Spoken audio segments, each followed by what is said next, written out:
Well, this is my first attempt for a little while, and today I'm going to talk about the incredible decision by the Australian government to introduce a carbon tax.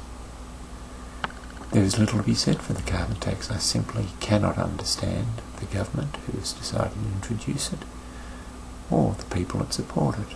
Well, in fact, I can understand the government that decided to introduce it. They don't believe in it for a minute. But the Greens, of course, are essential to the Labor Party staying in power, and they are simply waltzing along to the Greens' tune and giving no consideration to the effect of policy on the average Australian. There's no question at all that power prices, utilities and food and petrol will all go up under the carbon tax that's proposed. But of course the Labor government has indicated that the money raised by the tax will be returned to the taxpayer to make up for the increased prices. Does this seem stupid to you? It seems incredibly stupid to me. If they say to us that the overall cost of the carbon tax will be, say, $500 a year, but here is $500 a year to make up for it, it will have no impact whatsoever on the way that we operate as a society and the way that goods and services are produced. This is clearly evident. Secondly, the effect of the carbon tax will have absolutely no impact on the so-called temperature rise that the world is undergoing at the moment. This is what it's all about, of course, if you believe the Greens. The Labor Party just want to stay in power. The Greens, of course, want all of us to sit in the dark and the cold.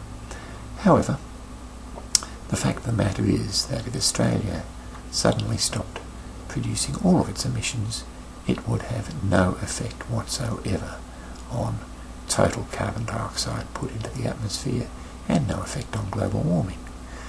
Currently, China is introducing one new coal-fired power plant every month, and will do so for the next 5 years. And they are bigger than the current plant at Yallourn. And guess whose coal they're using? Yes, they're using Australian coal. And no, they don't have a carbon trading scheme. So we're selling our coal overseas to anyone who wants to go ahead and do that. Not clever, Jan. The effect on global warming will be minuscule. I'm a climate change skeptic. I'm a scientist. I don't know any of my scientific friends who believe in climate change. We'll get on to that later on. But the fact of the matter is that the action that's proposed by the Australian government will have no effect on climate change. It will almost certainly have a major effect on small businesses and drive them out of business. And luckily it will have a very big impact on the Labor Party, because there's no way in the world they can win the next election with this particular policy. And I think there's no way in the world that Gillard will survive that long. Well, in every cloud there is a silver lining. And so, that will do for the moment. I'll be back later on. Bye for now.